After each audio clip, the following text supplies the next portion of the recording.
उमर साहब, मैं वकील सरदार टोसलू हूं। जी कहिए, मैं आपकी क्या मदद कर सकता हूँ? आप मेरे सवालात के जवाब देकर मेरी मदद कर सकते हैं। बताइए कैसे सवालात? सालों पहले पैदा होने वाले और जिस बच्चे को मारने से आपने इनकार कर दिया था, उससे मुताल्लिक सवालात हैं। उमर साहब, प्लीज आप आराम से बात करें और मुझसे दूर ही रहें। तुम्हें यहाँ किसने भेजा? यहाँ मेहमत ने? मैं एलिफ साहिबा का वकील हूँ। वो अपने बच्चे को ढूंढने के लिए मुकदमा तैयार कर रही हैं। और मुकदमा खोलने से पहले अगर आप कुछ कहना चाहते हैं तो मैं आपसे बात करने को तैयार हूँ। एलिफ,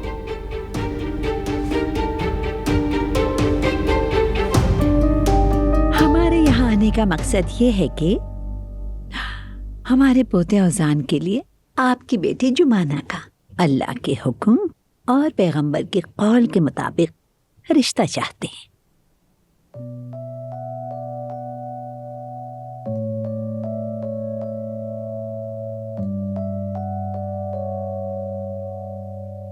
काश के इनके बाबा भी यहाँ पर मौजूद होते और आज ये खुशी का दिन देख सकते। काश के काश।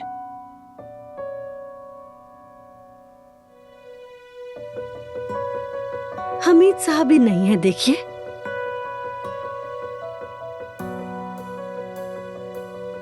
ये दोनों एक दूसरे से मोहब्बत करते हैं और शादी करना चाहते हैं। तो मुझे भी हाँ ही कह देना चाहिए।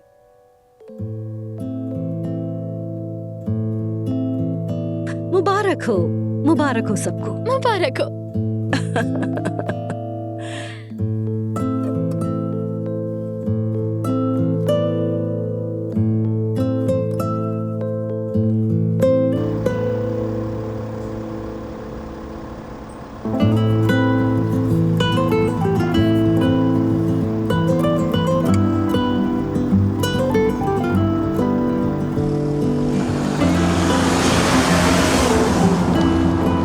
हाय मेरी बच्ची। मैं बहुत खुश हूँ, मैं बहुत खुश हूँ अम्मी जान।